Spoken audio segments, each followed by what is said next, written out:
नमस्कार मित्रों, साथियों, स्वागत है आप सबों का आपका अपना चैनल हिंदी विथ अभय में। चलिए, आज सेट 9 को लेकर हम उपस्थित हैं। सेट 9। तो चलने से पहले आपके लिए एक सवाल स्क्रीन पे दिखाई पड़ रहा होगा।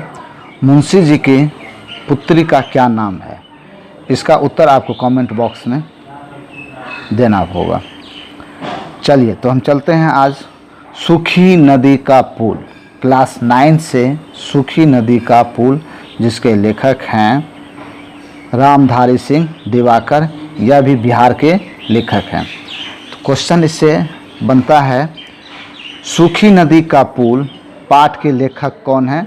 तो सूखी नदी पाठ के लेखक हैं रामधारी सिंह दिवाकर। देखिएगा, रामधारी सिंह दिनकर अलग हैं और रामधारी सिंह दिवाकर अलग है।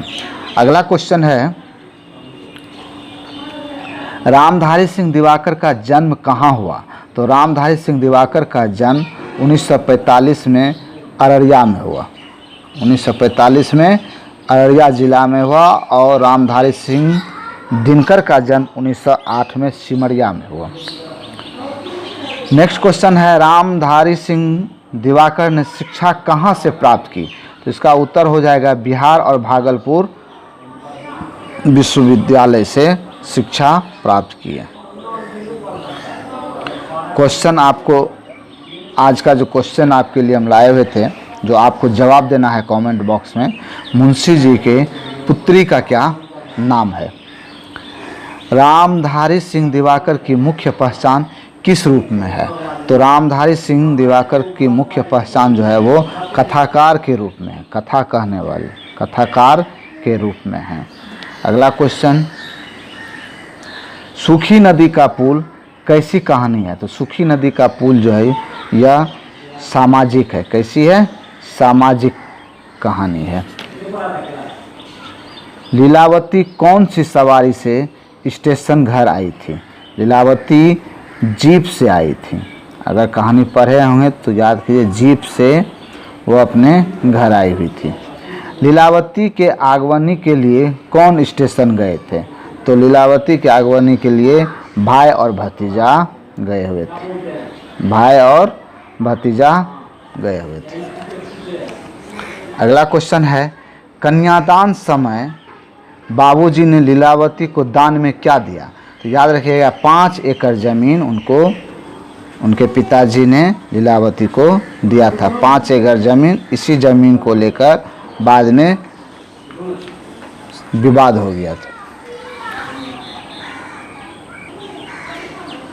नेक्स्ट क्वेश्चन है, सहेलिया माई के बेटे का क्या नाम है? तो सहेलिया माई के बेटे का नाम कलेसर था। क्या था? कलेसर। और अगर कहानी जो बच्चे पढ़े होंगे, यही सहेलिया माई जो है बचपन में लीलावती को पाला पोसा था। और इसी सहेलिया माई से 5 एकड़ ज़मीन का दोनों के घर में विवाद हो गया था। लीलावती के दोनों भतीजे का नाम क्या था? तो नरेश और सुरेश। क्या था? नरेश और सुरेश था। नेक्स्ट क्वेश्चन, लीलावती के भैया जेब में पिस्टल की जगह क्या रखते थे? तो कागज का पुलिंदा रखते थे। क्या रखते थे? कागज का पुलिंदा। लीलावती के भाई जो था। स्टेशन के बाहर क्या लगी हुई थी? तो स्टेशन के बाहर जीप लगी हुई थी और इसी जीप से वो अपने घर को आई हुई थी। देर रात बगल के गांव से क्या आई? तो बारात आई। देर रात बगल के गांव से क्या आई? बारात आई। अगला क्वेश्चन, बुच्ची दाई को सबसे ज़्यादा किसकी याद आई? तो बुच्ची दाई को सबसे ज़्यादा सहेलिया माई को याद आई। किसको याद आई? सहेलिया माई। लीलावती गांव में क्या देखना चाहती थी? तो लीलावती गांव में नदी, पोखर, खेत खलिहान, बरहम बाबा का मंदिर, यह सब चीज़ वो गांव में देखना चाहती थी। ऑप्शन में तीनों होगा और ये सभी, तो ये ऐसा नहीं जो खेत खलिहान देके, तीनों है, नदी, पोखर, खेत खलिहान और बरहम बाबा का मंदिर। चलिए नेक्स्ट क्वेश्चन, गांव में दंगा भड़कने का क्या कारण था? तो गरीबों पर अत्याचार के कारण जो है वो गांव में दंगा भड़क गया था। लीलावती नैहर कितने वर्षों बाद लौटी? तो वो है 13 से 14 वर्ष बाद जो है वो लौटी थी। यहाँ पे 13-14 वर्षों बाद। किसने लीलावती को अपना दूध पिलाकर पाला पोसा था? तो सहेलिया माई जो है वो लीलावती को दूध पिलाकर पाला पोसा था बचपन में, जैसा कि हम पहले भी बता चुके हैं। चलिए अगला क्वेश्चन है, रामधारी सिंह दिवाकर कैसे कथाकार हैं? तो ग्रामीण जीवन के कथाकार। एक तो वो कथाकार हैं ही, तो कैसे हैं? तो ग्रामीण जीवन के। सूखी नदी के पुल शीर्षक कहानी किनके बीच की टकराहट की कहानी है? तो यह है गांव के उच्च वर्ग और निम्न वर्ग के बीच की टकराहट है। चलिए अगला क्वेश्चन पे चलते हैं। पिछली बार लीलावती 14 वर्ष पूर्व नैहर किस अवसर पर आई थी? तो वो आई थी माँ के श्राद्ध कर्म पर।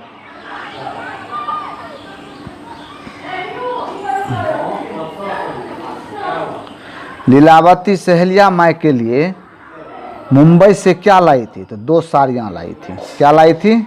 2 साड़ियाँ लाई।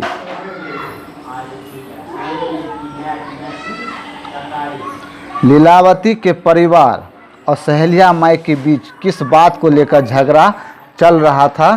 तो हम आपको पहले ही बता चुके हैं कि 5 एकड़ ज़मीन की बात को लेकर दोनों परिवार के बीच में विवाद चल रहा था। सूखी नदी का पुल साहित्य की कौन सी विधा है? तो सूखी नदी का पुल जो है यह आपका कहानी है। कहानी कौन सा है, निबंध कौन सा है, इसका हम ट्रिक वाला वीडियो बना के डाल चुके हैं। सूखी नदी का पुल कैसी कहानी है? तो सूखी नदी का पुल जो है वो हमारा सामाजिक कहानी है। कैसा है? सामाजिक कहानी है। लास्ट क्वेश्चन इस चैप्टर का, सूखी नदी का पुल कहानी की नायिका कौन है? तो यह लीलावती। क्या है? लीलावती।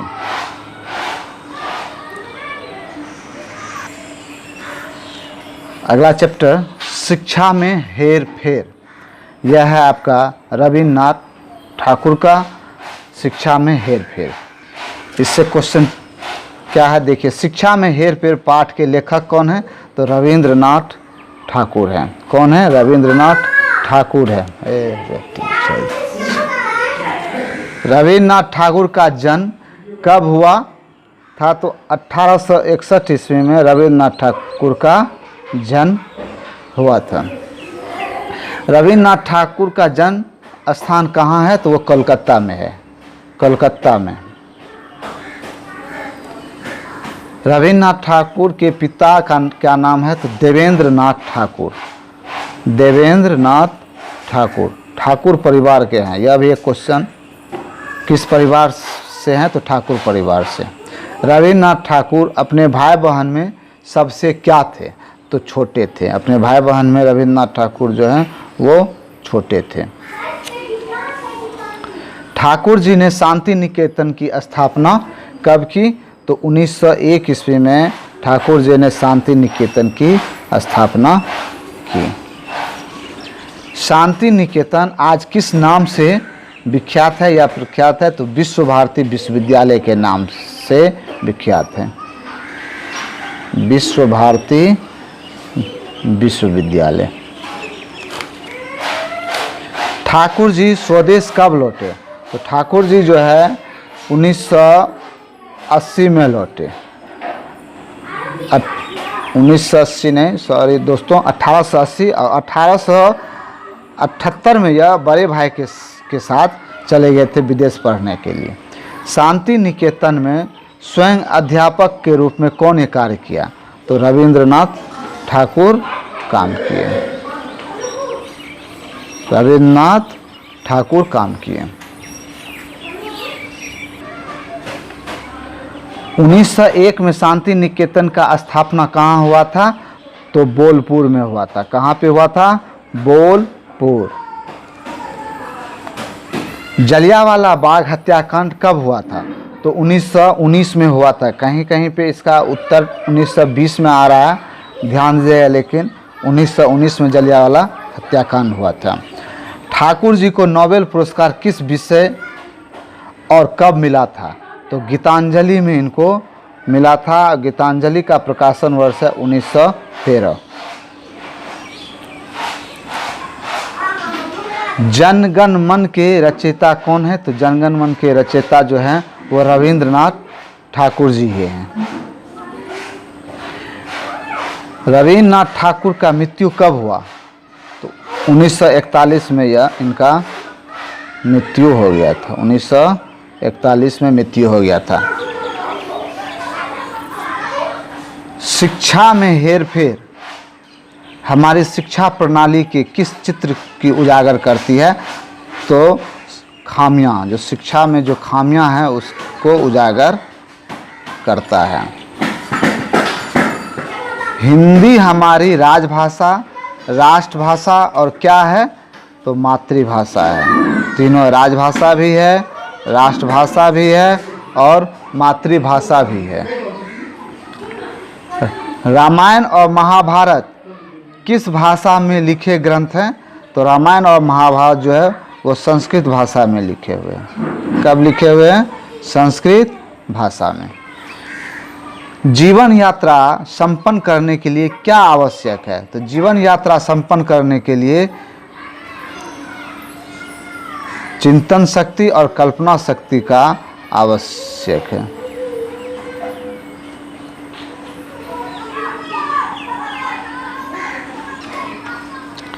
अंग्रेजी हमारी कैसी भाषा है? तो अंग्रेजी हमारी विदेशी भाषा। कैसी भाषा है? विदेशी भाषा है। वर्तमान शिक्षा जीवन की किस चीज़ को पूरा नहीं कर सकता? तो हमारी आवश्यकताएं को जो है वो पूरा नहीं कर सकता है। बच्चों के मन की वृद्धि के लिए क्या आवश्यकता है? तो स्वतंत्रता जो है वो बच्चों की मन की वृद्धि के लिए आवश्यक है। अगला क्वेश्चन है, हमारी शिक्षा में किसका स्थान नहीं है? तो हमारी शिक्षा में मनोरंजन का, आनंद का कोई स्थान नहीं है। हमारी नीरस शिक्षा का क्या परिणाम है? तो समय व्यर्थ। हमारी नीरस शिक्षा का परिणाम जो है वो समय व्यर्थ। अगला क्वेश्चन पे ये, शिक्षा में हेरफेर शीर्षक पाठ कौन सी विधा है? तो यह आपका शिक्षा शास्त्र है। शिक्षा में हेरफेर जो है यह शिक्षा शास्त्र है। बच्चों के मन की वृद्धि के लिए क्या आवश्यक है? तो बच्चों की मन की वृद्धि के लिए धर्म ज्ञान आवश्यक है। धर्म ज्ञान आवश्यक है। बाल प्रकृति को तृप्ति कैसे मिलती है? तो बाल प्रकृति के जो है उसको खेल कूद से तृप्ति मिलती है। हमारे पास किसकी सर्वाधिक कमी होती है? तो हमारे पास सबसे ज़्यादा जो सर्वाधिक कमी है वो है हमारा समय। समय की कमी है। और यह बात अभी आप लोग पे भी लागू हो रहा है। समय की कमी है, तैयारी जोर शोर से कीजिए।